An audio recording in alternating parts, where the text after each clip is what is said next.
Okay, let's go ahead and begin here.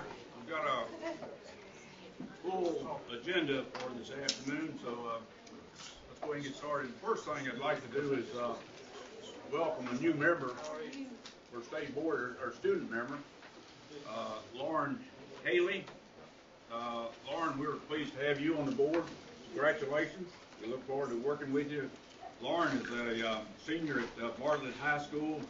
She's involved in all kinds of honors courses and honors across the school system. She was chosen, I noticed a couple of things here, as chairman of the prom committee last year, so that's an important undertaking. She's been involved in a lot of extracurricular activities, and she plans to be a nurse. She's going to leave high school, go to in nursing school, get a BS degree, and then work toward a master's degree to be a nurse practitioner. So, Lauren, certainly want to welcome you to the board and wish you all the luck in getting finished with high school and on your nursing career. Thank you. Thank you. We've got an agenda that I think everybody has a copy of. The first item is to hear from Comptroller, from Justin Wilson on the BEP. So, Justin, we're pleased to have you with us. The floor is yours, sir. Okay. Okay. Let me just do it from right here. Y'all hear me all right? I'm Justin Wilson. I'm the State Comptroller. And what y'all notice, we've got Rebecca Russell, Bill Dawes, and Keith and my staff here. What I want to do is talk about the BEP.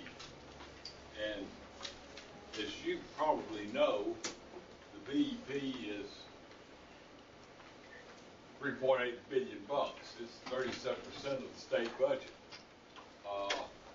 It's the primary way that we fund at the state level K through 12 education. And it's done by formula. And what the formula does is divide up the money among the LEAs across the state. And it's done by a formula that's been developed piecemeal over about two decades. And is based on specific language that we have in the state code, the state law, the TCA, that y'all have those green books. But also, as parts of it are in the Appropriations Acts over the years, and some of it is put in administratively by administrative decisions. And there's no central place for it all to be written down. If you go look at the BEP, ask for BEP, and there's one little book for it that says exactly what it is. And a lot of the history we have of the BEP is anecdotal, and some people, been around a long time, know why this provision is here or not, but there's no one magic history for the whole thing. And this is well over a third of our budget and the primary basis for funding K through 12 school education. Now, if we're going to have a formula like this, that really is probably the most important thing that we have in state government, it should be something that's transparent. You have to know why the money goes the way it does, and you ought to be able to understand it. And I've yet to meet anybody who understands all the complications of the formulation. And it ought to be verifiable. And this is one of the complaints we get from the LEAs and others saying, well, we can't see whether or not the amount of money the state gives us is the right amount. And we can't, I don't know how to verify some of the items in it.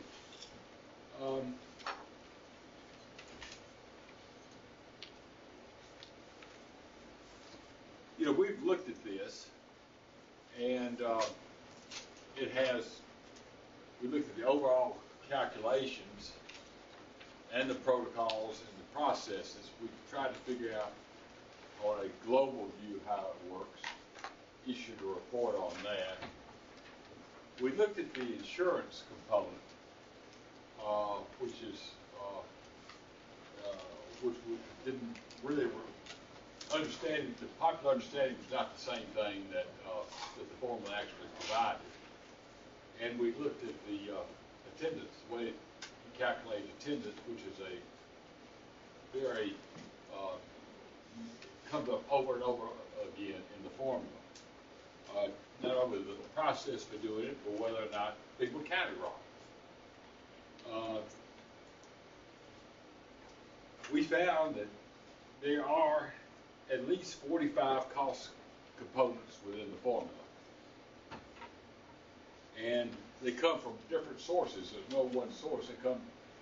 They all get amalgamated together. And we could not find, and I don't believe there is, a protocol for it, for the whole thing, or a way of checking the mathematics of the situation. Very few people have. I don't believe anybody has a complete knowledge of the BEP, and few people in the Department of Education that do the cutting up the pie have working knowledge of the entire process and understand one part or the other. They can't understand, there's the whole formula itself is probably better understood by the people who've left the department than who are there now. And it comes from all sorts of different sources. It comes from different departments in state government, and it comes from areas outside of state government. If you do it this way, there's a risk of discrepancy, chance of being wrong. And we know that they have occurred. We don't know all of them, not able to, but we know that the calculations are not correct. We're not exactly sure how to make them correct. And many of these sometimes have been changed, and when the changes are done, some state officials understand what's happening, some may not.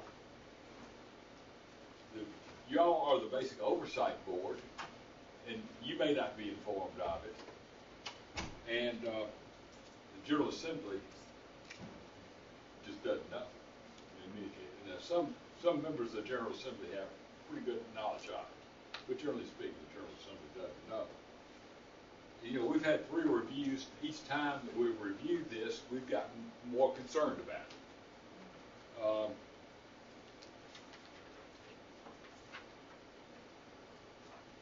The whole idea of the BEP is to be fair.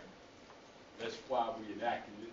That's why the Supreme Court has done it in reaction to the Supreme Court of the state. The purpose was to be fair.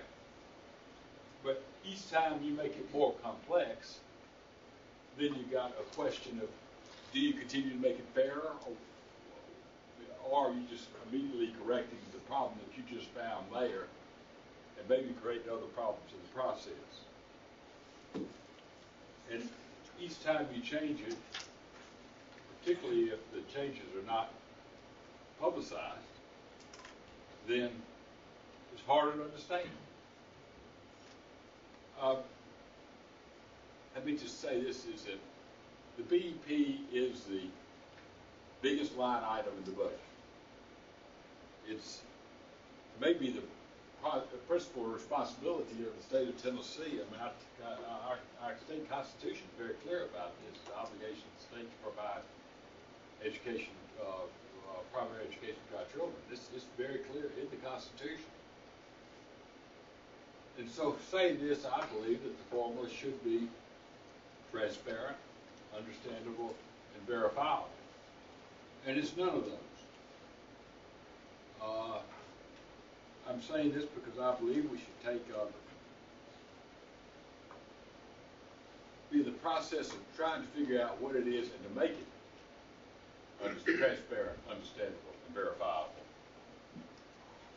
And when changes are made, and they are, and change is appropriate. I'm not trying to say it's not, but the changes should be done openly and with the appropriate approvals.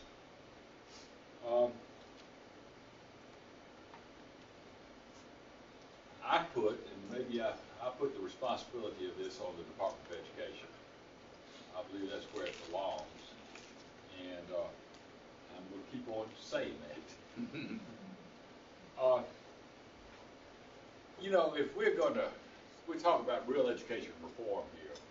We're talking about charter schools, talking about virtual schools, talking about dual credits, dual enrollments, STEM academies, special achievement. We're talking about all this. And reform is positive, but if we're going to have reform, we ought to understand where the money's going and why it's going there. And that may affect the reforms we have. That's about all I've got to say. I'm happy to answer any questions. We've got our folks here who know a whole lot more about it than I do. Thank you all. Great. Justin, thank you. Questions concerning the comment? Yeah, Mike? There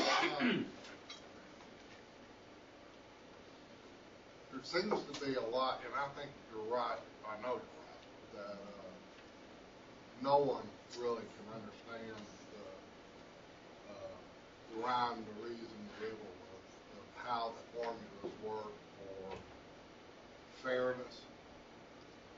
But really, didn't the court confirm that Tennessee really does have in its Constitution an adequacy requirement? And don't we need to work toward not only fairness, but adequacy? Well, the Constitution says that the Tennessee General Assembly shall provide for the maintenance, support, and eligibility standards of a system of higher education.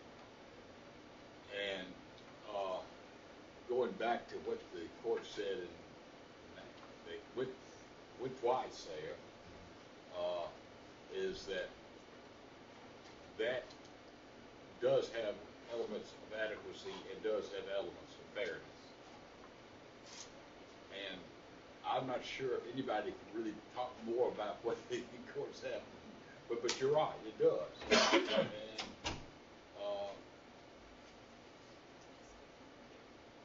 it appears, and I'm getting way out on a limb now, is that I suspect that the courts would rule that $3.8 billion is an adequate amount, but I don't know that.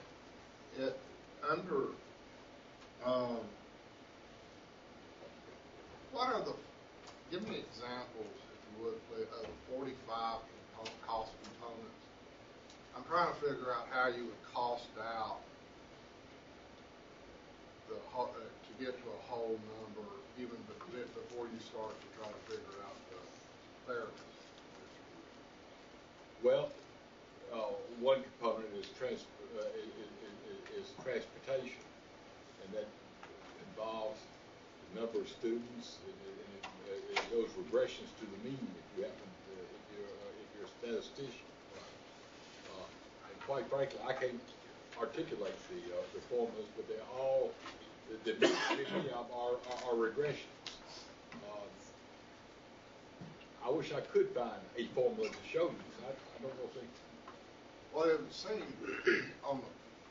once you had the adequate number, then the formula would have to be devised that would. But a formula to divvy up what you have equitably is different than having the adequate number that gets distributed equitably. Well, that's right. That's right. You're cutting up a pie, and you're also determining how big the pie is. Or should be. Or should be. And, they may well be conflicting.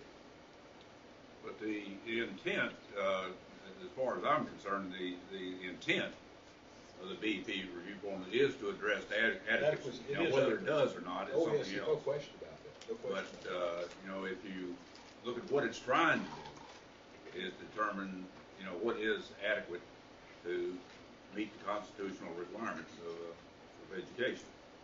Now, the this thing is terribly complex. For those of you who haven't gotten into the guts of it, it is just as Justin has said, it is terribly complex, and I think for years we've been trying to figure out some way to make it less complex, more transparent, but each time we come up with something that makes it exactly the opposite. You know, it makes it less transparent, more complicated, and it is it's a bear. It really is.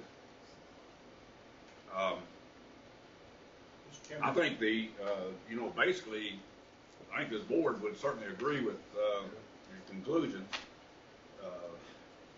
Getting it all corrected is a monumental undertaking. It's not a small undertaking, and it's more than a third of the state budget, so it's substantial. And then what would the process be to do those kinds of major reforms in the BBB? Is that a legislative piece? It ultimately is, yeah. But it's a tremendous amount of staff work that has to be done someplace on the front end of the thing. No question about that. Look at how you can, take the objectives and determine, what is needed for education, then how to distribute it. What people are willing to pay for it. Well, in the court's ruling, the court spelled out like three phrases. One, to prepare students generally for an academic life, and two was something, and then three was for a life. We could almost take those and put Common Core in the diploma project in the first column and soft skills in the second column, and to just as a litmus test to know as to whether or not we are offering, funded or not, an adequate education within our curriculum. Cost it out. Seems like, the cost is going to be different in one county or another. Sort of get to that baseline number and then work backwards from it on the ability to pay and stuff like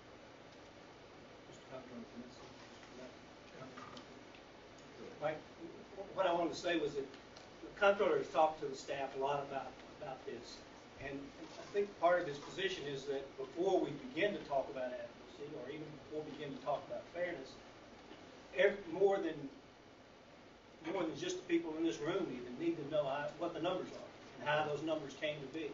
Certainly the people in this room need to know that, and more besides, and that's probably not the case right now. Yeah. So the discussion you seem to be wanting to have is relevant, obviously. But I think part of what he's saying is that before we even have that discussion, we need to know what the numbers are and where they came from. Unless you want to start all over again. No, I think you know what your numbers are. You know what they ought, but you got to figure out what they ought to be. You figure out where the gaps are. You got to figure out what drives the cost. Well, a lot of this group can talk about what they ought to be, and we do that, and that's certainly legitimate. Well, it's really some cost accounting. I wouldn't mind it. But I think it's, to me, it's a very legitimate question whether the formula that we're currently working with can ever be transparent. It's just too complex to be transparent, I think. So, we can work on documenting and making transparent best we can that current formula, but that is, I'm not sure that's doable. I don't understand it, and I looked at it. I don't know if an elected official. The governor said that every county he goes into, the one thing that he hears continuously is they are 100% certain that they are not getting. Oh yeah. Whether they're big or small, so Yeah. And they will continue to as long as it's not understandable. Commissioner, any comments? No, the comptroller and I had talked about this before, but I think that the transparency piece, obviously, we need to be working hard to aspire to achieve. The complexity piece, I think, is the harder question. And I don't have any great ideas on how to make things less complicated. The reality is, there are so many different kinds of positions that get funded under the BEP, and each of them have their own index derived from different places, and you can make it as transparent as you want to be, and we obviously need to strive to make it as transparent as possible. But it's still, the way the formula is constructed, really complex, because ultimately you're pulling in all of these different formulas and putting them into, or all these different indexes and putting them into one formula. And to Mike's point, it is true that absolutely everybody believes that if you reworked the BEP, they would get more money. And, only half of them are right.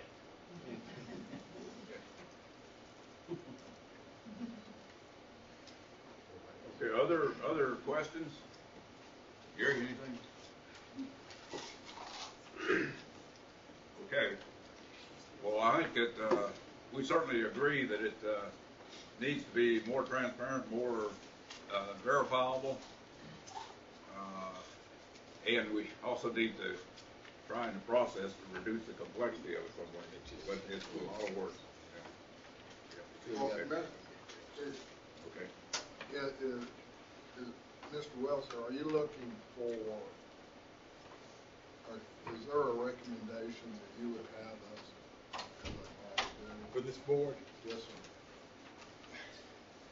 the only recommendation I have is continue to insist upon greater transparency, verifiability, to try to get the start understanding of where it is.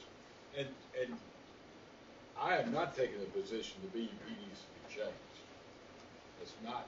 You may choose to do that. You may not. But you can't make that decision until you know what it is. So That would put us in quite a unique cohort of people. It's hard to find something. Yeah. Okay. From a verifiability standpoint, Comptroller, I first joined the board of staff in 1994, and that was about the time this was unfolding. Mr. Jim DeMoss was a member of the board of staff, and Mr. DeMoss developed a formula to calculate the BEP allocations. In concert, I think the department had developed a parallel formula, but they were different. When Mr. DeMoss, and each time that we would do estimates of what the funding would be, we would get the data of the variables, drop them in both formulas, and then compare notes. right. When Mr. DeMoss retired, that became my job. Right. I worked with different members of the department and would drop the variables in. If there was some discrepancy, we'd see where the mistakes were and clean it up. And that went on that way from what I understand. I left the board in 2000 and I came back in 2004, and that was about the time we went to BEP 2.0. At that point, the DeMoss formula is obsolete because the BEP 2.0 changed the way we do the equalization, and we've not been able to haven't had the opportunity to do a verification and of the allocations since that point. So 2.0 is when we stopped doing the reconciliations. Okay. Very other comments or questions? Okay. Appreciate it. Good job. Yeah, we appreciate that. Okay, the next item on the agenda is the teacher evaluation public hearing that SCORE is doing for us, and we're very thankful that they're involved in this process. We talked about this need for this at our last board meeting, and Jamie is here and Sharon is here to talk about what they're doing. So, Jamie? Thank you all very much, and we'll kind of try to hustle through this and take any questions that you all might have, but I do want to introduce myself. I'm Jamie Woodson, and I'm the President and Chief Executive Officer for the State Collaborative on Reforming Education. Many of you know SCORE, but for those of you who are less familiar, SCORE is a nonprofit and nonpartisan organization dedicated to ensuring that Tennessee students are college and career ready when they graduate from high school. Our steering committee consists of a diverse group of individuals representing a variety of sectors and partners in public education, educators, parents, business and philanthropic leaders, as well as policymakers. And I want to first start by thanking each and every one of you all for the work that you are doing to serve Tennessee students. Transforming the state education system is significant work, and your policy work that you are undertaking and have undertaken, particularly related to evaluation, is significant. And so I personally want to thank you all as board members in the Department of Education for your dedication to ensuring that the policies are implemented with fidelity. We are here today to outline SCORE's upcoming work to support the implementation of our new teacher evaluations. The challenge for Tennessee is not unique to Tennessee. It's one that many states across the country have, and that's utilizing our educator evaluations as a powerful lever to really drive instruction in the classroom and ultimately improve student achievement. So as you all know, identifying and fostering effective teaching is one of the key foundations to Tennessee's First to the Top Act, which is our state's roadmap for transforming public education. In Tennessee, we're in year one. As we're all well aware of implementation of this new system, our districts are in the process of implementing one of the 4 models that you all have adopted, and we're reminded of how important it is that feedback and resources continue through this process of implementation. And so we believe that critical to the success of this implementation work is robust and extensive feedback on the implementation, particularly from educators and other education stakeholders. To that end, Governor Haslam has asked for, and Sharon, thank you. Governor Haslam's asked for, late December was the date we announced, and he made the request to lead this feedback process that would be independent from state government on the implementation of the evaluation system. Our role, very simply, is to listen and to foster feedback from a wide range of stakeholders in the process, but particularly, again, from educators and practitioners across the state.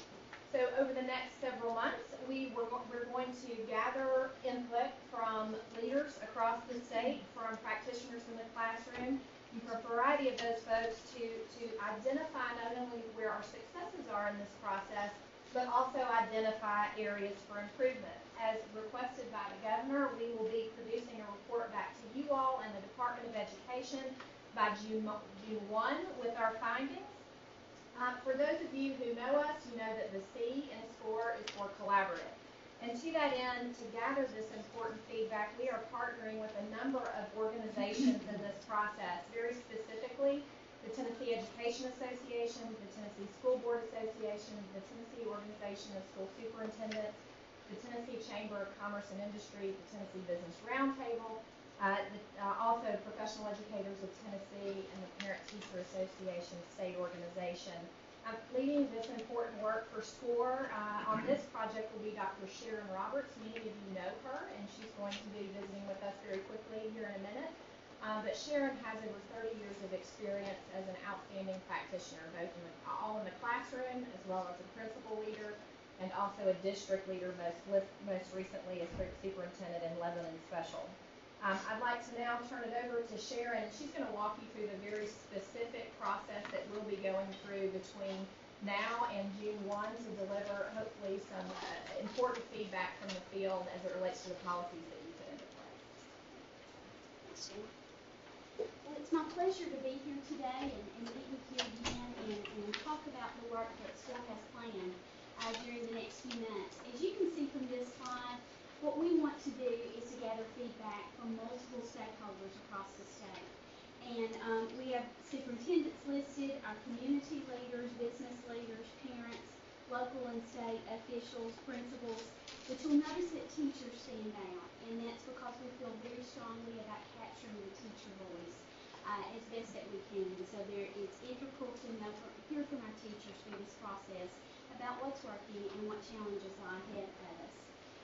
Basically, we have identified 4 ways, 4 means, tools that we're going to use to gather the feedback through this process. And I'll go into each one of these a little bit more in depth in the coming slides. The first one that we're going to do are regional roundtables, and we've identified 8 sites across the state where we are going to bring together representatives from each one of those different groups that I just mentioned to have this conversation about the successes and challenges and suggestions for making improvements. Another area that we're going to try to gather feedback from, and we hope to do this very widely, is an online survey. Again, this will be for our teachers, for our principals, for our evaluators, those that are actually doing the work on a daily basis. We want to gather feedback from them about what's working and other areas that we need to be focused on. The third area that we have listed there, the third tool and means that we're going to use to capture this information is to engage in conversations with existing networks and organizations that are already focused on having conversations about this. We have superintendent, principal, and supervisor study councils, and we are offering them the opportunity to have that conversation with us. We also know there are other organizations that have approached us and talked about this. And we also want to talk to the experts within each one of the 4 models and some national experts. And then the fourth way that we'll capture information is an educator work team. And through this and working with our partners, we'll identify teachers, primarily, but some principals, that will bring together and a couple of times during this time period of the next 4 months to engage them in this conversation and ask them to go back to their representative areas and gather more information. So we will take each one of these and go just a little bit more in depth with you on these. The rationale of the roundtables that we have planned is that it would be a public event, and we will have identified 12 to 15 member roundtable group panel discussion on those things that are working, those challenges that we still have, and best practices and ideas for making changes and improvements. We'll have this open, these meetings will be open across the state to the public, and we'll have an opportunity for the public to give us some input at the end of those. The target audience, again, are those groups that we're trying to gather information from, and the depth of it will be 2 to 3 hours, and we're planning those for early evening so that hopefully everyone will have an opportunity to participate. We'll have a structured format with strategic questions that we'll be asking to gather that kind of information. And again, as I mentioned, a short survey opportunity for audience members for them to give us input about what they heard that evening and other concerns and opinions that they have about the process and about teacher evaluation in Tennessee. And as you'll notice, we'll spread these meetings out through February, March, and early April. Here are the roundtable dates and locations. We have a website that we'll share with you on the last slide, and that website is live that you can go to. We have the first 2 locations nailed down, and we anticipate over the next few days we'll have the rest of those roundtable locations nailed down. But those are our dates, and you'll see also how they're spread out across the state. The second area, just to go a little bit deeper with that, is our online survey. And here again is where we know that in the roundtables and in the work team, that the teachers are in the classrooms and they're doing important work every day. And we don't want to pull them away from that most important work. But we do want to capture the teacher voice as best we can. So through our partners and through districts, we've asked for a district contact in every school district in the state.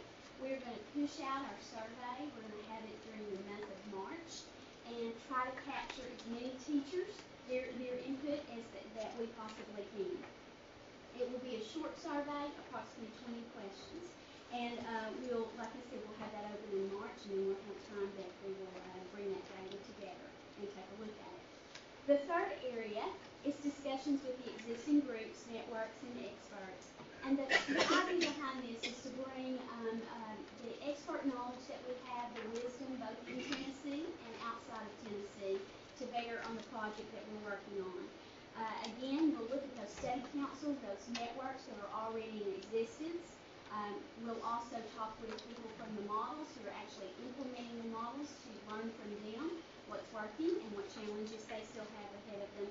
and also touch on information from outside the state of Tennessee.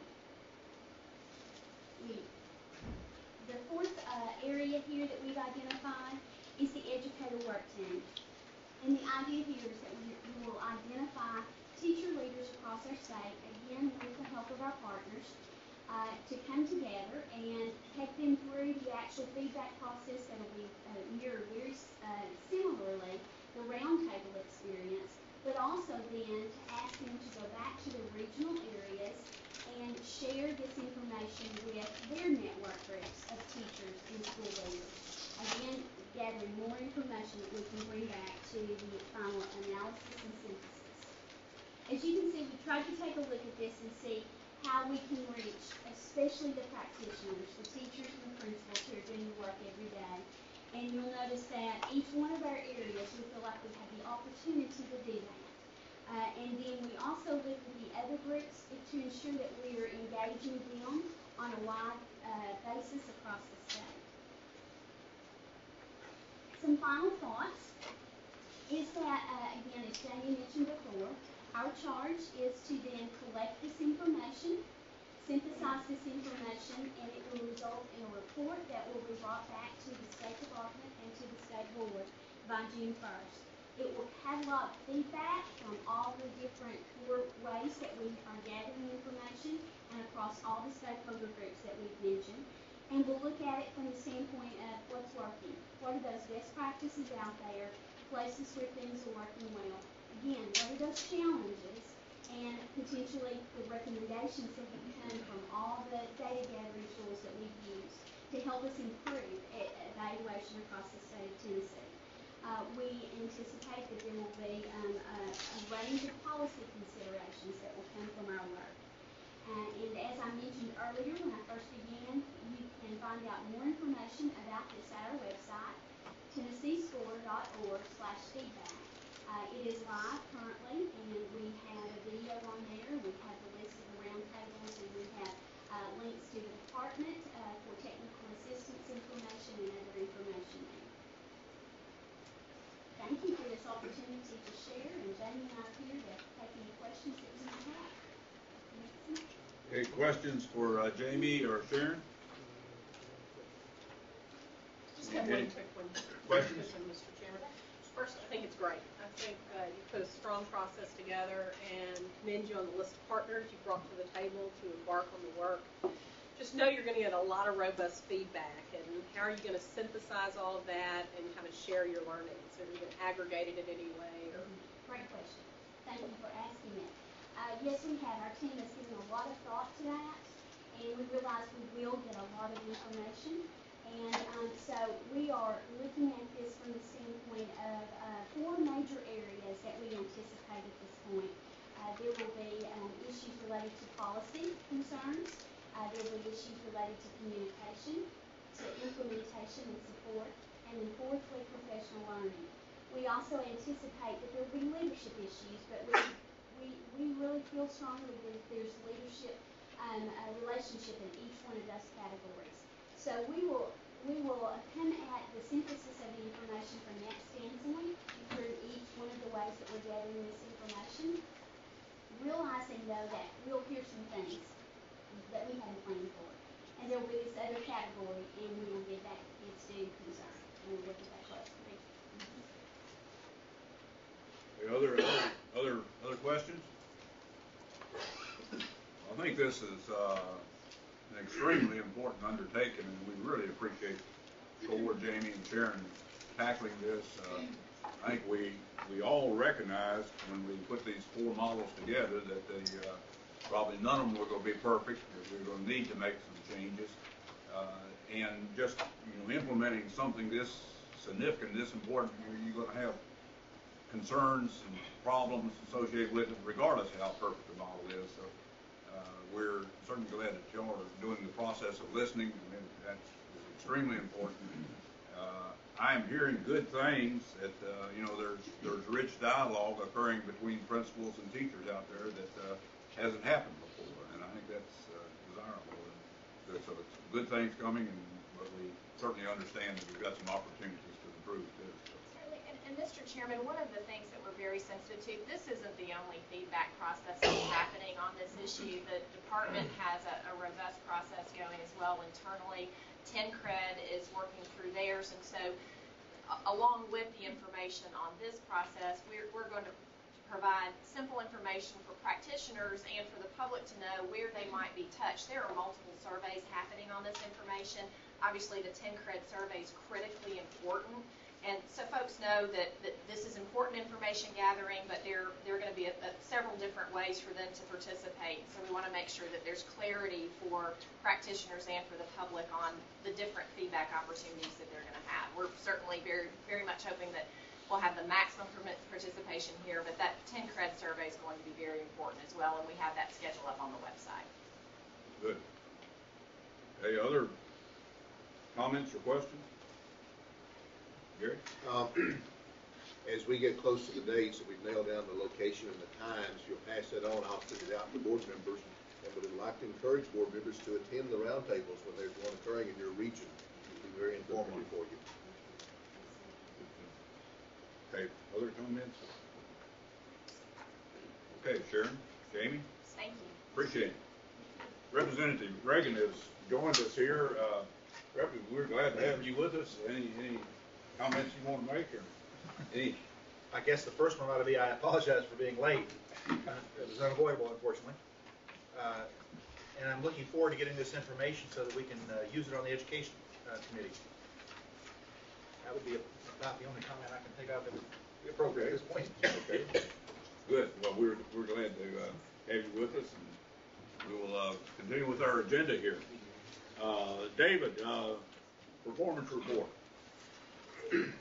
Thanks. I'm just going to sort of stand here as opposed to getting behind the podium if I could.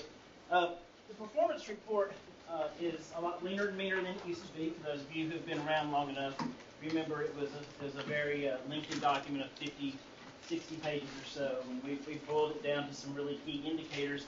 And we've even had some discussion internally among staff about what that's going to look like in terms of the next generation of performance report versus master plan. And we think we're going to have something pretty exciting for you in the coming months in terms of linking these two documents together and making sure. But I just want to first, I need to have a chance to sort of look at it and sort of see where we are relative to baseline numbers and relative to last year. This is item 2B. I'm sorry, item 2B in your packet. You might want to remind them to pull it out of the folder. There's a replacement. There is a replacement that was in your brown folder that came out that has some updated numbers. The updated numbers in the replacement item is simply the percentage of folks who met all four of the ACT benchmarks. We added that back.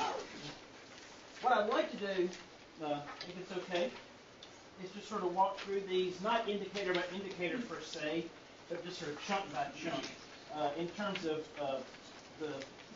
under Roman numeral 2, which is on the first page proper, after the title page, under the heading of school readiness. We're really using two markers for that. One is the TCAP, which in third grade TCAP and fourth grade NAEP. Now, that's fourth grade fall NAEP and the third grade spring TCAP administration. So those are closer in months to one another than they would be if we used grade for grade, if we used fourth and fourth. So that's the rationale behind that, and that seems to make sense. I would just point out that we do see a much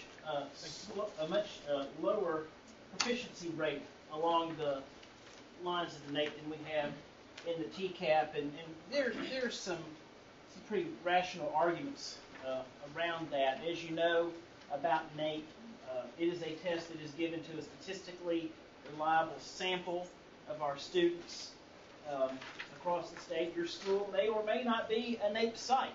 More than likely, it's not. Those results go to the NAEP offices. They are disseminated and they're reported back at a statewide level. There's not any feedback that actually gets reported back to teachers or principals or superintendents about how the students did per se. But that's the nature of the NAEP. It's not our test, so we really can't do anything about that aspect of it at this point. I would say TCAP's a very different animal. Everybody knows about the TCAP. Everybody's a TCAP site. every kid takes the TCAP, and there's a lot of vested interest in that for a lot of reasons. So if you look at those various proficiency rates, you'll see that in some places we stayed flat, in some places we made great gains, in some places we maybe moved a percent point down, and whether or not that is statistically significant over time would be something that would be have to be run through a statistical analysis, but I just want to point that out.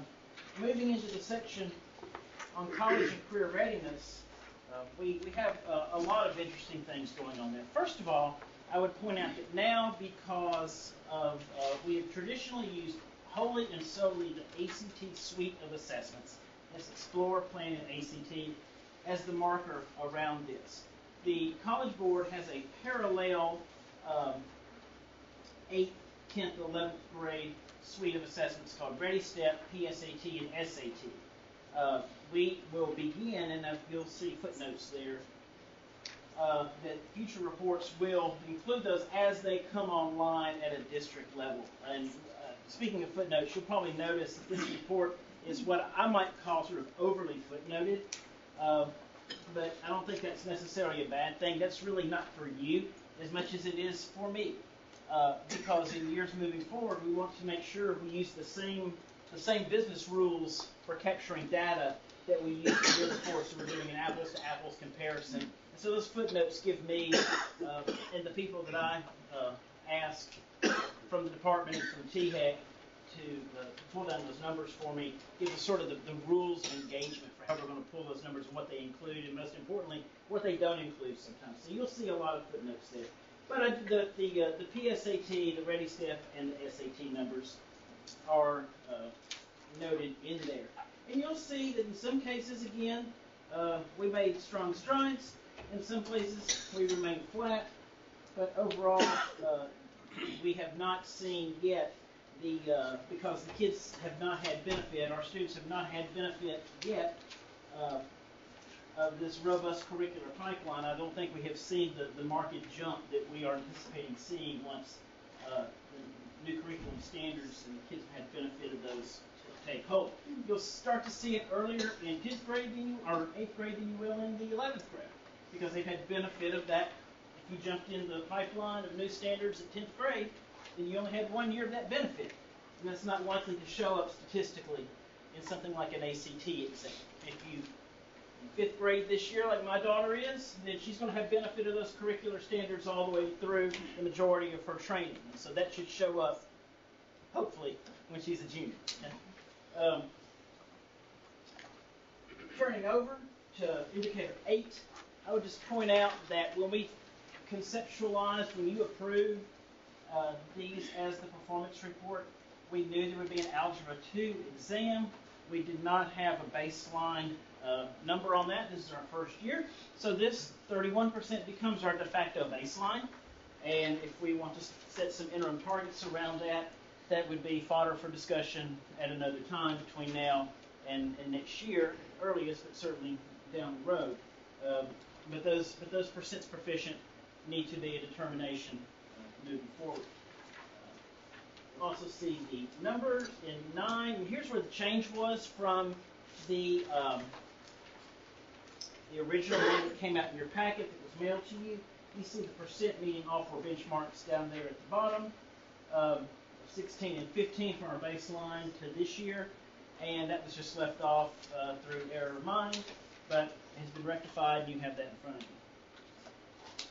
When we get over into things like graduation rate, here's where the heavy footnoting begins, because here's where you start to see discrepancies. And this can be, you can look at indicator 11, 12, 13, and 14 and see 4 different numbers of graduates. And there are some reasons for that, and that's because of different data sources, data estimates that are used for some markers from NCHEMS and other higher ed sources, the numbers that are reported to the department. There's been an estimate of some numbers due to Williamson County, the way they particularly report graduates.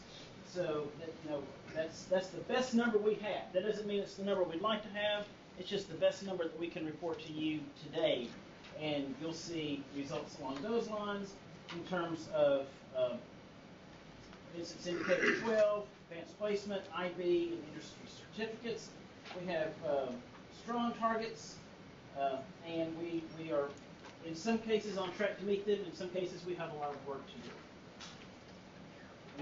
Enrollment post-secondary, indicator 13 is a strong number that I think we can be proud of. I think we also want to know how many are also persisting to the sophomore year, and that is helped to be captured in indicator 15, the percentage of students who graduate on time, quote unquote, and that's 3 years for an associate's degree or 6 years for a bachelor's degree, 150% of the required time. And I've talked a lot, but I'd happily answer any questions you might have. Okay, questions for David? David, I guess, and you know I've said this, it just seems to me that it's kind of Yes, sir.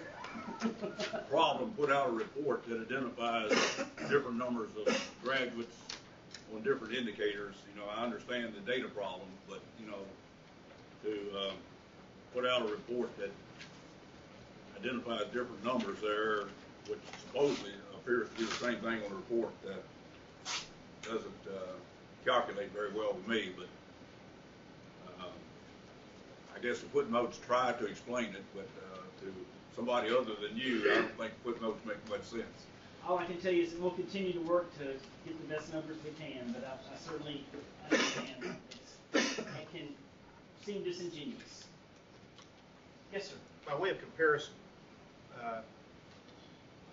when we look at Tennessee's numbers here, how do they compare across the board to our neighboring states, for that matter, the rest of the country?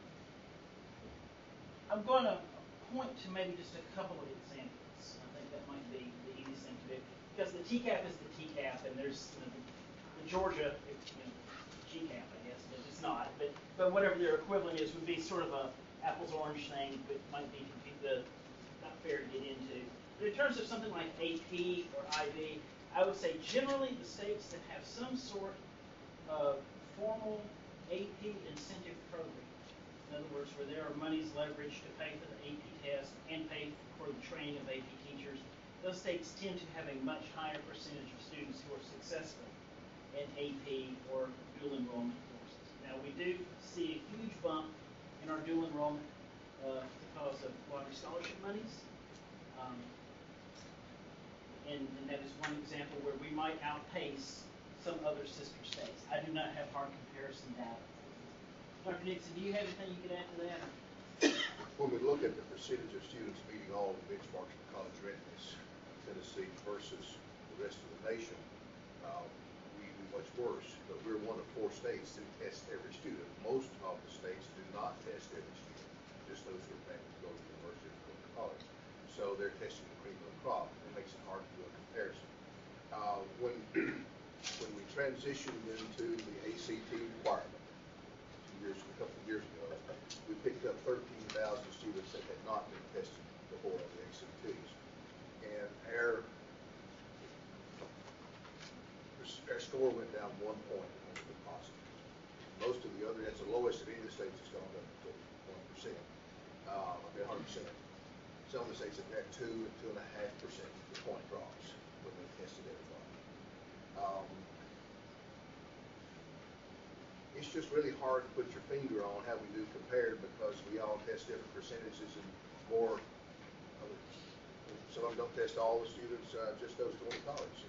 It's a difficult comparison. The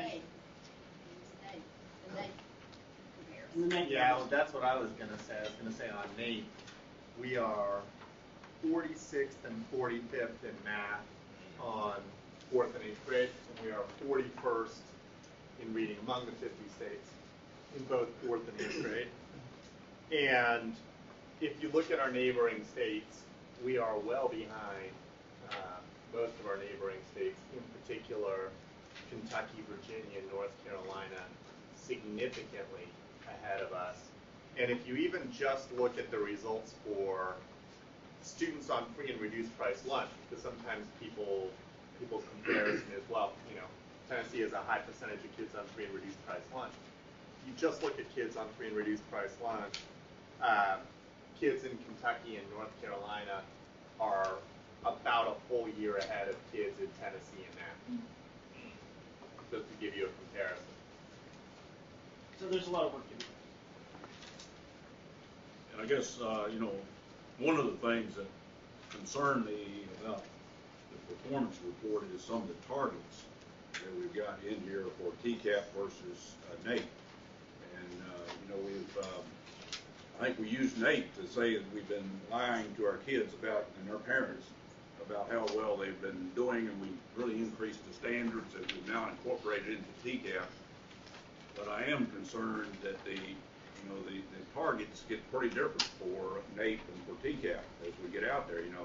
Basically 70% proficient versus 58% proficient, and I'm concerned about that divergence. And thinking that NAEP is one of the things that we need to use to benchmark our progress.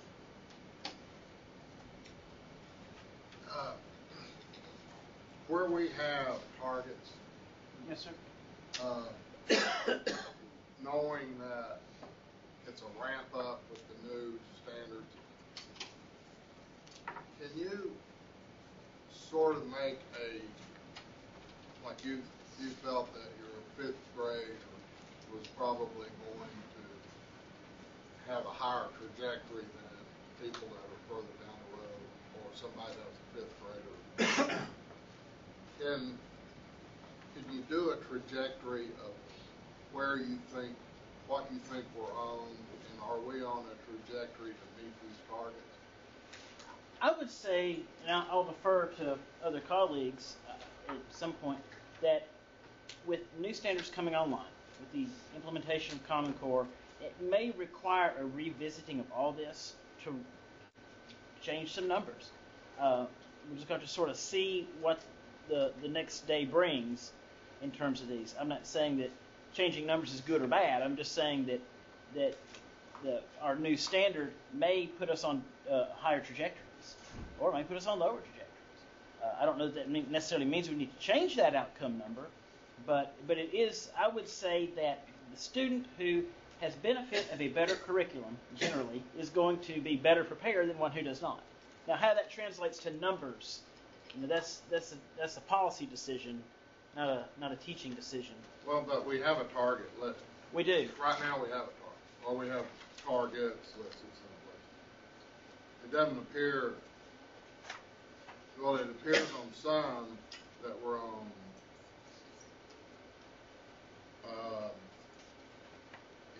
well, I'm not so sure how on track we are to hit those. We're hopeful this is not a linear progression. If you're seeing a 2% gain over a year, you're not going to hit the target. You're hoping it's 2, and then 9, and then 21. Now, if we're here next year at this time, and it's still looking linear, what's our game? We'll huddle, I would presume. I mean, I would defer to the chairman and commissioner. Yeah, I mean, I think we've got a lot of work to do, and we're implementing a lot of new things in an effort to move the needle. And we want to see results on TCAP. We really want to see results on NAEP. Last year, to the chairman's point, TCAP results went up, which was great. NAEP results given a couple months before the TCAP, they were a little bit before the TCAP, but not a lot before, stayed flat. And those are it's a 2-year cycle on NAEP and a 1-year cycle on TCAP. So the next NAEP cycle will be given out in early 2013 with results back in fall of 2013. But I think we need to keep watching all of this and see steady progress in each of the areas. ACT, I agree with David's point, is at some level a lagging indicator.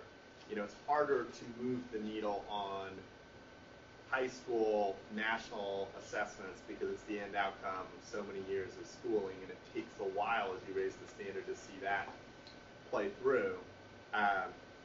The other indicators you would hope to see move more quickly, and I do hope we start to see some movement on NAEP. And I think we have to look at the divergence of TCAP from NAEP.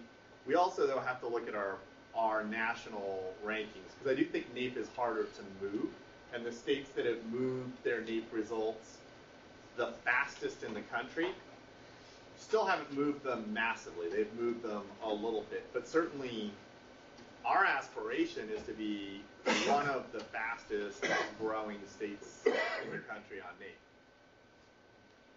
And we did move that needle 7 points in 7th grade mathematics, where we only moved it 2 or 3 in some others. So, it's one of those things that it can be done, and we just did it. Now it's a matter of keeping that motion forward. But I do think, I think, from someone that was involved in the work to raise the academic standards, I think we were all anticipating seeing that narrowing of the gap between NAEP and TCAP. And I just hope that we can continue to push that. I would say that seeing that gap not narrow or maybe even widen certainly gives me pause. Yeah. The other thing that I would add to the mix is that in 2014-15, we are, through the PARC consortium, moving to giving exams based on Common Core standards that 20-some other states will also be giving. And that's going to give us another comparative look at how students in Tennessee are doing relative to other states. Now, you could look at how we would do right now based on who all those states are and where we rank against them on NAEP. And the answer is not very well. We would not do very well. And so part of the question is, can we, through our implementation of Common Core, move up relative to other states? Because I think that's not, our ranking relative to other states is not the be-all and end-all, but it's an important economic indicator, as I realize when I talk to employers who are literally making the decision about whether they hire Tennessee graduates or whether they hire Kentucky graduates or Virginia graduates. So our relative performance is important. Okay, other comments, questions? One last thing. When we set these 2019-20 targets, we did those pretty aspirationally. We set those, those are things we aspire to do, and it's going to be a real challenge to meet those, but I think we set them appropriately. We should aspire to be there. And, one of the things that I guess I keep coming back to that I think is terribly important is basically the ninth measure there, which is the ACT College Readiness Benchmarks. And, I think that so much of what we do all flows back from success on these college readiness benchmarks. And if we are successful in getting to 80% of our graduates in 2019-20, 80% of our graduates meeting those each of those 4 college readiness benchmarks, I think we can say we've been very, very successful. This is aspirational, but I think it's important. And all these other measures, to a large extent, back here, Plan, Explore, TCAP, all need to feed into, what the final outcome is. So I think that's a terribly important measure to keep our eye on, and to keep the aspirational targets there.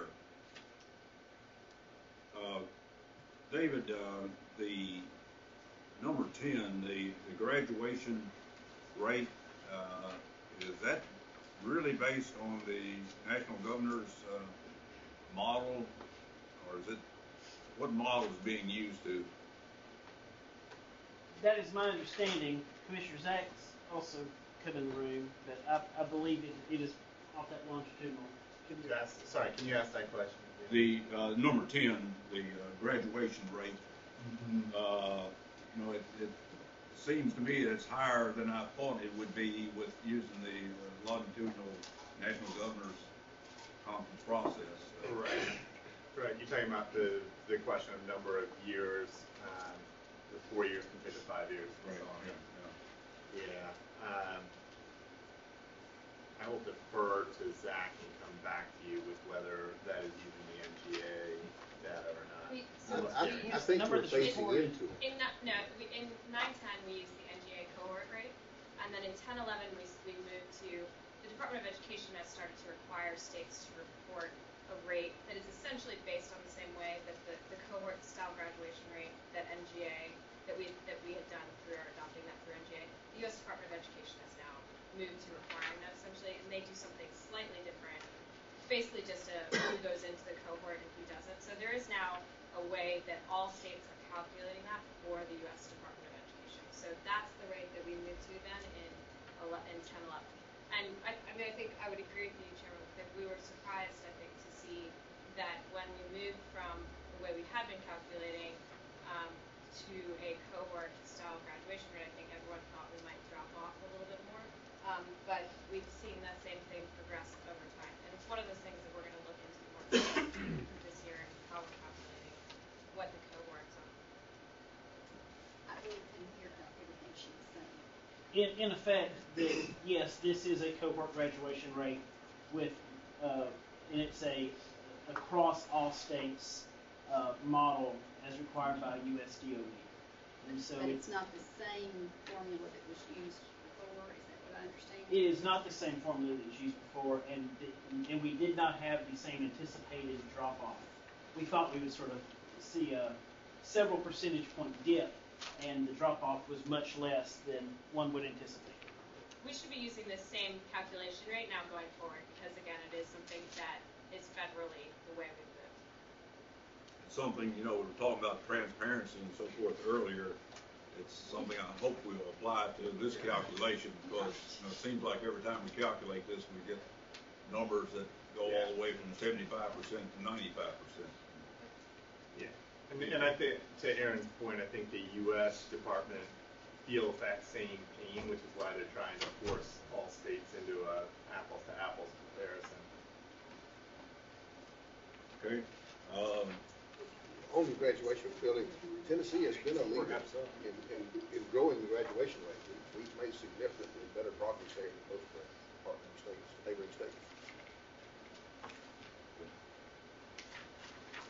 Okay, other questions?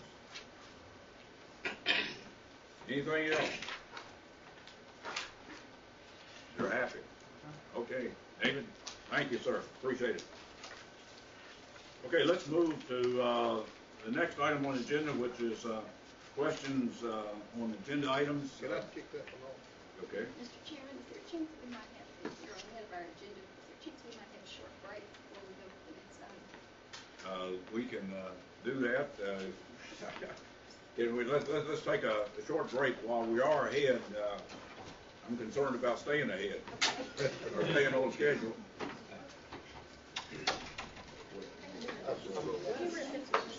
I was, yeah. Well, staying folks' agenda.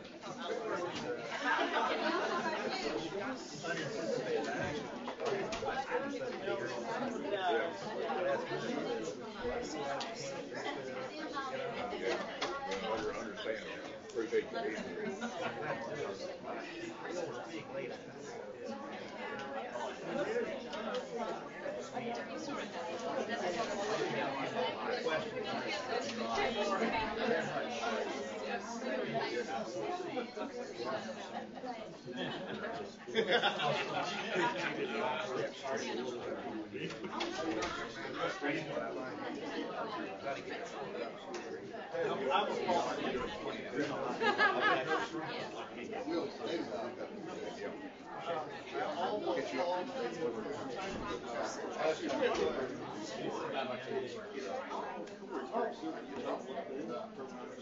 You didn't.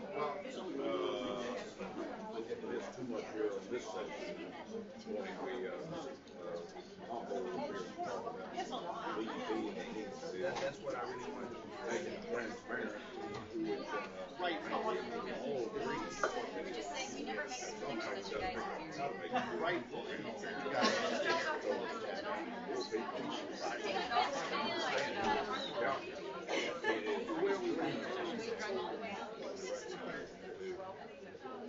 get to the point where many people understand it, that it's transparent to many people.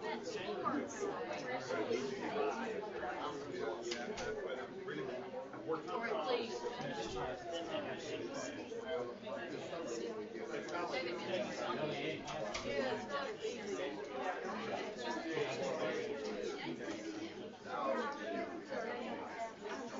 Good to see you.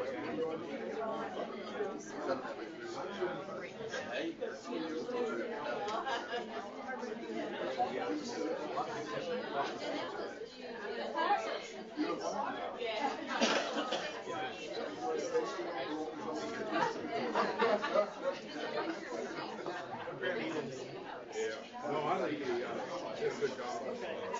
Yeah, and Very legitimate.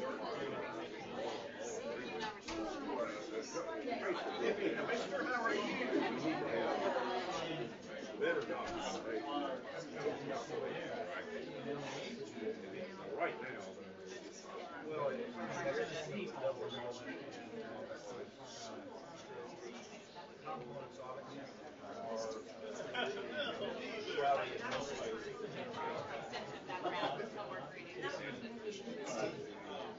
Sorted out, it'll be very complex. Year by year, you can make some adjustments. More, that's the way it's there. Somehow, we got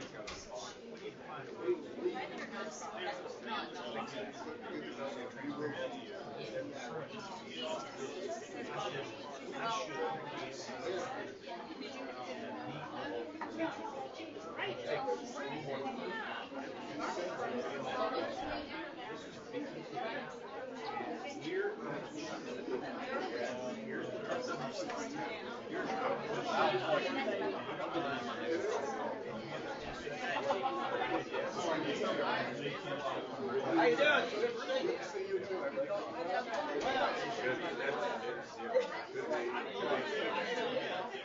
Only concern I have, getting to that point.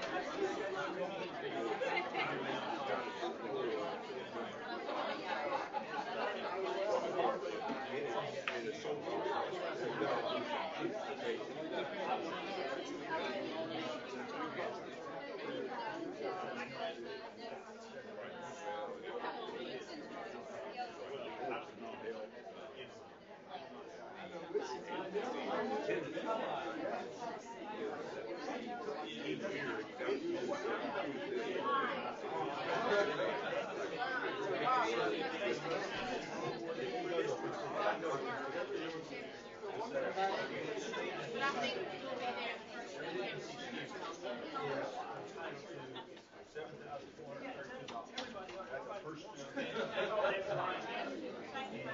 I'm sure Diana. Yeah. They only have it on.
Like I said, I was supposed to be part of the council squire.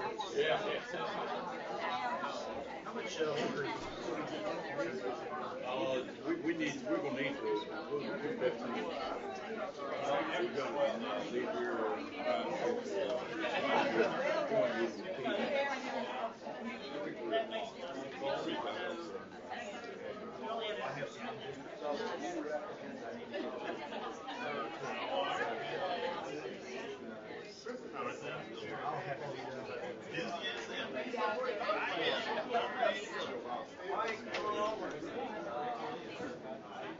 Appreciate the invitation.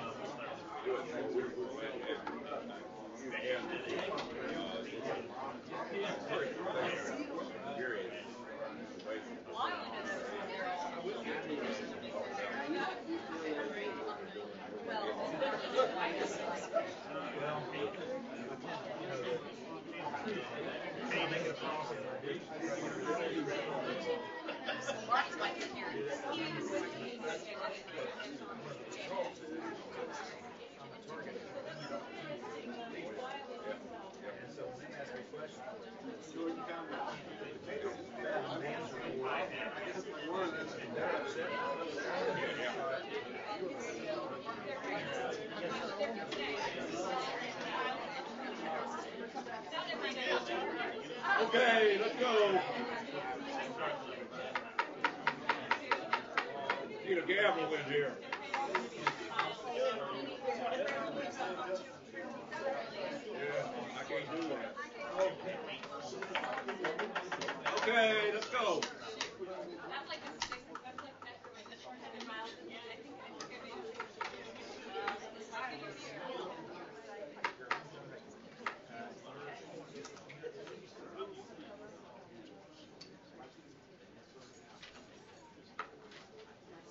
Okay, questions on agenda items for tomorrow's meeting. Gary, you want to kick us off? In your packet, you're going to find the new first reading item, item 3C. 3C. It's called the Move On When Ready. It'll be in the folder. It's new. Now this item comes from a piece of legislation that passed last year. I want you to find it and then look at the third page or second page. You got a cover page and then a list of requirements. This allows students to leave high school early. 3C. 3C. It's not in your agenda. It's in this manila folder. It's new to the agenda today. You have a manila folder. Underneath your... Oh, yeah. There you go. This law requires the state board to do three things. One is to look at the end of course test and set the benchmark scores that students would need to meet to be eligible for the Move On When Ready requirements. Second thing is to determine world language exams to be used and to set the benchmark score on the world language exams. In this item, we are recommending to you for the end of course test that we set that level at the advanced level. This is for students who are prepared to leave high school early, go to college, and be successful there. For the world language exams, we're recommending you use the AP world language exams. AP French, AP German, AP Spanish, and require them to make a score of a 3 or better to be eligible for this program. The law further requires that the Tennessee Higher Education Commission set a benchmark score for ACT Math and ACT Language Arts in order to be eligible. And the THAC is considering that now. I'm not 100% sure, but in the discussions we've had, they were talking about a 27 or 28 on the ACT to set that readiness score. These requirements, if you look on that second page, allow students to leave with about 18 credits. 4 English, but only 3 maths for the regular student. The regular diploma will require 4 maths. But you can see there it's a little less. They can leave at the end of junior year and move on into post-secondary and have a real good chance of being successful there.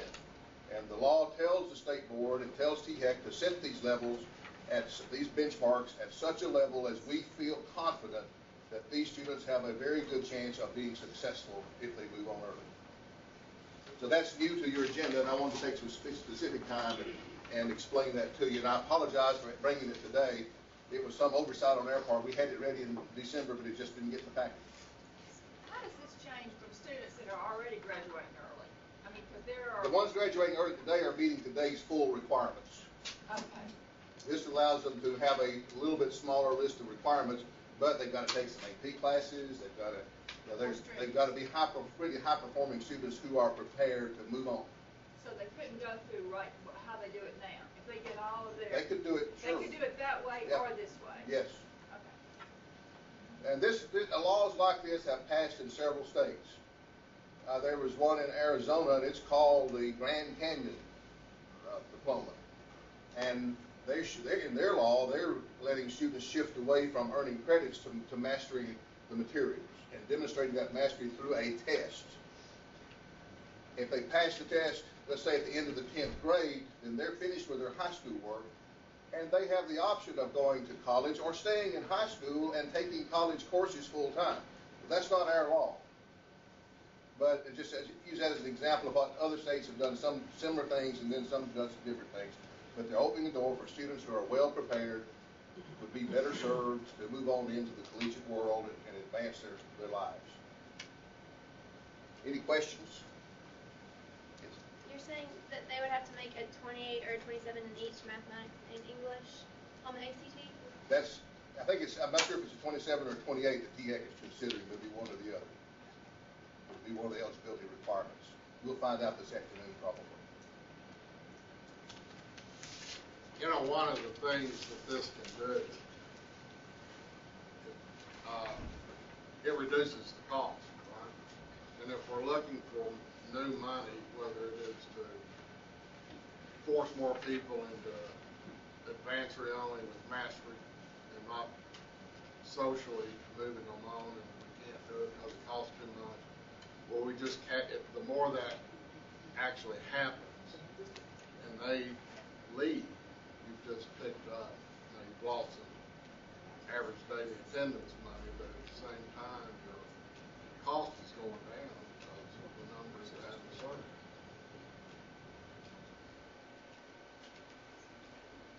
That's all I have on that, Mr. Chairman. Okay, any questions for Gary on that item, the new item? Let's talk about item G and H. I suspect that some of the board members have received some emails concerning G and H. I certainly have. Last count was something like 100. We started out on this item, we had some discussion about it last meeting. The intent was to really protect teachers, to have some opportunity that didn't justify suspension or revocation, but yet we had to take some action to have, some way to do that was certainly less onerous than suspension or revocation. Now, obviously, there have been some rather inflammatory talking points distributed throughout the state that have generated these emails, and they are, based on a faulty understanding of the intent here of behind G and H. I think at this point, there is so much a head of steam out there, so much concern about this that we basically need to back up, start over with this item and make sure that people throughout the state do understand the intent of what we're trying to do here, and that's really to protect teachers as opposed to, what seems like a concern that we're going to end up with public reprimand for 50% of our teacher population, which certainly, is a long way from being the intent of what we're trying to do. So my recommendation is that we pull G and H off of the agenda for tomorrow's meeting, that we do some work, make sure that we've got what we're trying to do well defined, that we do address the label that we have come up with, the public reprimand. I think that perhaps isn't the best category to use here, but that we do that work and make sure we got some understanding before we take any action on this item. So, be my recommendation for tomorrow's agenda that we pull these two items off the agenda. I was so moved. Second. Okay, we don't need to take action. This is not a formal meeting, but I appreciate the support. Yeah, Mike. You know, the emails I got was, I can be reprimanded for wearing a tattoo or driving a motorcycle, having a baby out of wedlock, what, is going on in my private life and stuff, and it's clear that somehow, really, a message got out there that was just so, I think in part of pulling it, however it is constructed, is my understanding, and correct me, is that we're really talking about grievances or not grievances, but actions that would require action in the form of a suspension or more, except maybe the degree of it isn't quite as egregious as it would been, and you're sitting there thinking, well, dang, we got to take some action, but suspension, but we're required to. So what if we have in the thing a reprimand as opposed to an all-out suspension, which is extremely public?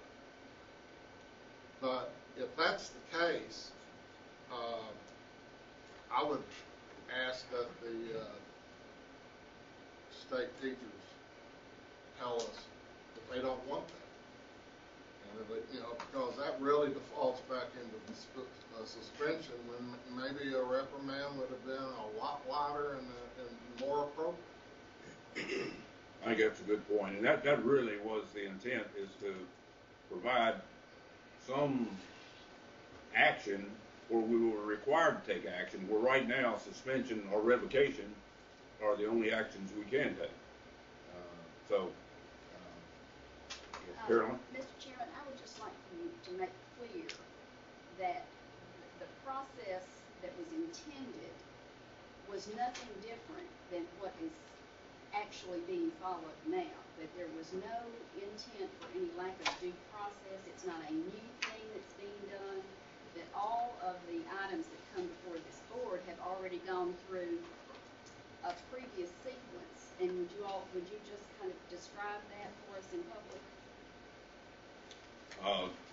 And I don't know, maybe get Gary to do that, but basically exactly right, is that there was nothing in there that says we don't have due process that we now have. So it's the process that we're talking about at the present time. We're don't have the capability and no intention of going out and monitoring actions across the state. We're only start to consider actions after the local school board or superintendent have already taken some action to discipline inappropriate activity. So those things, and then when we get those things where we do need to take some action, but we don't really feel that suspension is appropriate, then it gives us a way to do that. Now, that's what we're trying to do, and I think we need to make that clear. But that's obviously what has, obviously, from the emails I got, it was some talking points distributed by someone that were way off base, inflammatory in terms of what action was proposed. Lonnie? My whole thing, and I got all the emails as well, I went back and read the policy to make sure I had misread what I thought we were dealing with here, and the issue was due process is a whole part of that whole process, and every email that I received basically said there's no due process. So it's irritating that type of information is being spread out among folks, and I've got some local folks that I'm going to get back with and just simply say to them that you were given bad information, because that is not the situation that's been here. To me, we're going to wind up because we're going to delay this, we're gonna wind up in a situation where we wind up suspending some teachers that would not have to be suspended. And that's disturbing to me, that we're in that situation when we've got good teachers who just made a mistake that can be reprimanded and go on. We do that in business every day. And to me, that's where we are in this situation. Okay. Hopefully in the future, people will call Danielle and get the legal reason for it. Okay, yes, Lamita? I think one of the problems is they didn't quite understand what the infractions would be. If you could define that, so they wouldn't think it'd be a tattoo, bankruptcy, or the lifestyle they had. They just need. Well, whatever you can be suspended for is what you can be recommended. And I think we do need to, get out, we certainly need to improve the understanding of what that is. I think that is critical. Okay, other, It is a little bit different than what you can be suspended for and what you're gonna be recommended for, though, because if you need suspended, you need suspended. I mean, so it's not the same. Well, in the example that we had where the teacher opened a TCAP test, is that not correct what we're talking about? That's correct. We had a teacher who opened the TCAP booklet, looked at it, did nothing with distributing the answers, but because that was a TCAP breach, we had to take licensing action, which was suspension for 1 year. And so if we had a reprimand option, then that person wouldn't have been out of a job for you. So we took an excellent teacher out of the school system because of that. and that's the kind of thing that we are trying to address. That's right. Pre-suspension. And I will say that other states are doing this. I contacted the other states to find out whether or not they gave the same due process rights as any other infraction, and they did that same thing. Other professions, I'm a lawyer, we have the public reprimand option. I just got an email today about, someone, but they're still able to practice law. So it's, we just wanted a little bit more flexibility and not handing out such harsh sentences, if you will, for some of these small infractions. I think Bernita has a point, though, to list out, okay, this is what is a suspension, and this is something that might get a reprimand. Well, the thing about that is we have no idea what we're going to get when we get them. So we could give you some clear-cut examples from what we've had in the past, but we've had infractions that we could never even dream of. Well, the examples would be helpful. Right. It'd be examples that obviously wouldn't be comprehensive. Right. Yeah. We can do that. We'll do that. Okay. Other comments on G and H? Okay. What other questions do you have on the agenda items?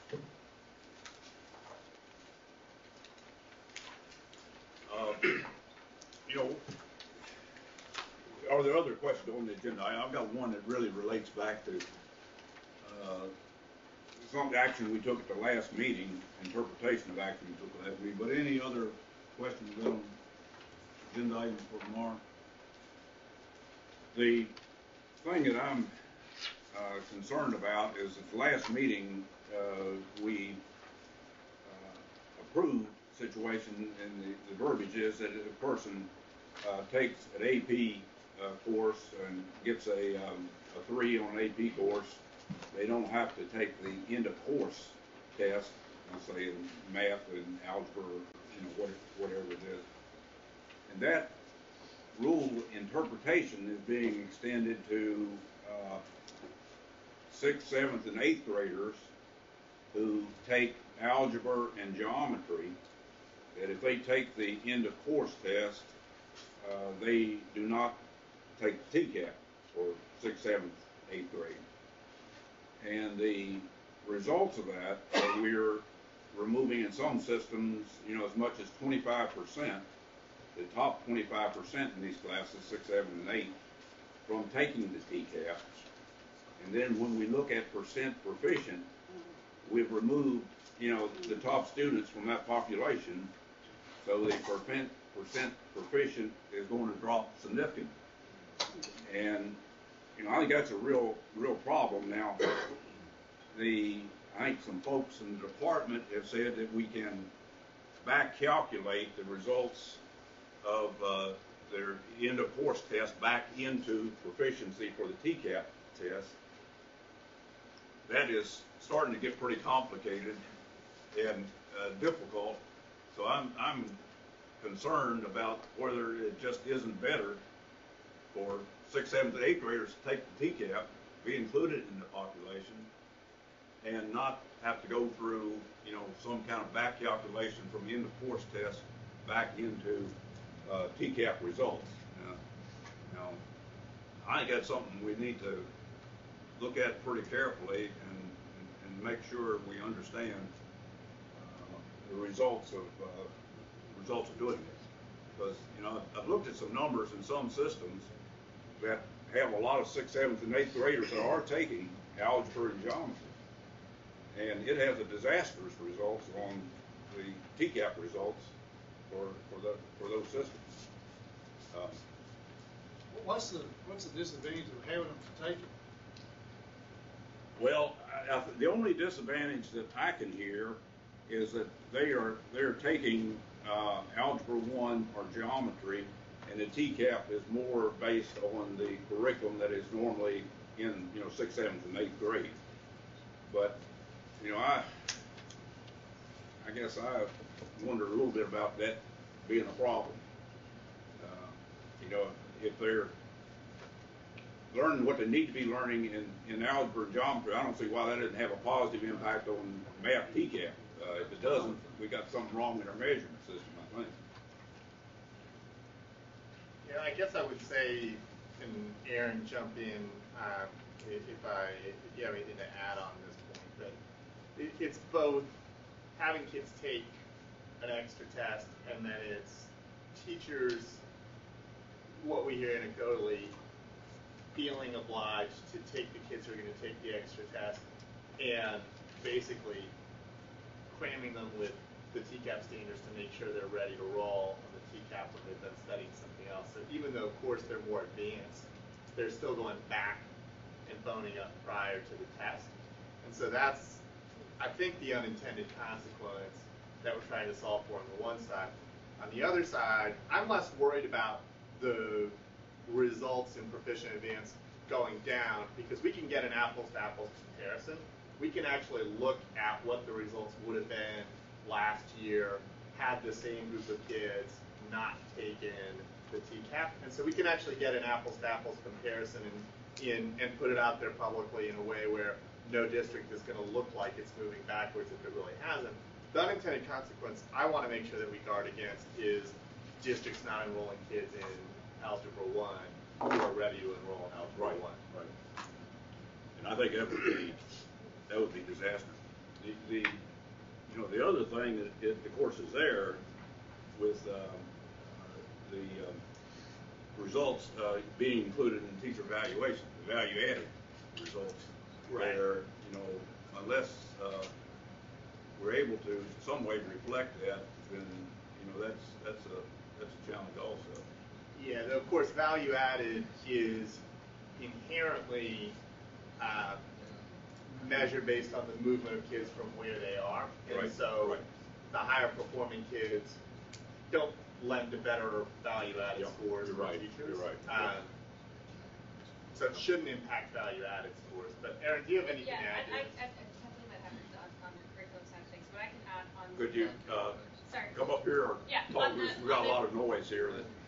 From the data perspective, we can, as the commissioner said, manage to actually do a comparison of the data. So there should not be an issue there. And from the accountability perspective, we can manage to include tests for the students at the schools where they were taken. And that will have some effect on maybe some of the overall scores, but we'll compare those going back to the same thing from previous years. So we can build it so that it actually looks at the same factors from one year to the next. For value added, the way we're actually doing the teacher and school composite scores for the evaluation purposes, we are actually, for any teacher that has students who are taking achievement tests, so 3 through 8, or end of course tests in high school, we are combining those now, and we're doing that for schools where those students, where you would have students who are taking both tests. So we're already accounting for that. So that is not an issue there as well. So from a data and calculation perspective, it is possible to deal with all of these things, but I think the bigger issue is probably one of a curriculum perspective. And I think the question is, because, we started hearing some people say, well, this could lead to schools not enrolling kids in Algebra 1 because they want to hold them back to have their results of the TCAP. And I think the way you guard against that is making sure that the accountability system for schools is an apples-to-apples comparison, so there actually isn't any incentive for schools to hold kids back from taking Algebra 1. I just would add that we looked at the data for students who are taking both the TCAP and the TCAP math, and so the achievement math and the Algebra 1 end of course. And what you see is that students who are performing well on the end of course tests are also performing well on the TCAP, the achievement math test. So we should not expect actually to see an effect at the middle school level for going to counting both. So if we go to the place where what we're doing is the students who are taking the Algebra 1 test are taking the end of course, and we're counting that at the middle school, we actually should not see a negative effect for middle school courses, for middle schools in their accountability system because of that. So we have looked at the data to make sure that this shouldn't be a major issue. But to be clear, we've heard from schools on both sides of this issue. So we've heard from, and people have strong feelings on both sides of the issue, and our perspective is making sure that first of all, we're creating the structures designed around kids' needs, and second of all, then that we're building an accountability system that is fair and apples to apples within that. Okay, I guess I just inherently believe it's going to be very difficult to not encourage schools to take algebra and geometry in those grades. I just believe that there's going to be an incentive to keep them in the regular math classes and not move them into algebra and geometry, and that obviously, as you said, Kevin, is the worst thing we can do. Yeah. I don't know, Kathleen, do you have any perspective? Let me say just a minute from superintendent's perspective, which I just left a few weeks ago. In talking to teachers about the issue in my district, and we had 5 middle schools where we were teaching Algebra 1, Algebra 2, and geometry, and had membership in those classes anywhere between 6th grade and 8th grade for high school credit. The issue from the teacher's perspective was they were rushing through the algebra curriculum or the geometry curriculum and trying to complete that somewhere by February so they could do grade level curriculum assignments for students because they knew they were going to be tested on both. The real difficulty came at one of my middle schools, and this is one of my highest performing algebra teachers for that district, was he had all 3 grade levels in one class. So he was teaching Algebra 1 to a group of kids, trying to complete that in February, and then trying to get through 6th, 7th, and 8th grade standards for a group of kids that he was teaching all at one time. So it's difficult. In the district as well, I also asked the data supervisor to analyze what it would look like if we pulled those kids' scores immediately out of the counting for TCAP, and we saw a drop of approximately 8 points. So we need to make sure at the state level that that's counted for, that we can reassure districts that there will not be a drop in scores by removing those students from any course, or from TCAP. Okay, well, let's make sure that happens. I think it. I guess I'm not comfortable. It's easy to make that happen, but I think it's important that we certainly make that happen. Okay, other questions or comments concerning the agenda? items for the agenda for tomorrow, or anything else that you always wanted to know but didn't have time to ask? Anything else? Well, this may be our first. We're about half an hour ahead of schedule here. Certainly appreciate everybody's involvement. We've got the joint meeting with THEC next, and it starts at 3 o'clock. Guess we got a bus going, right? Got a van going to that meeting. So appreciate being here. Appreciate your participation. The workshop is over.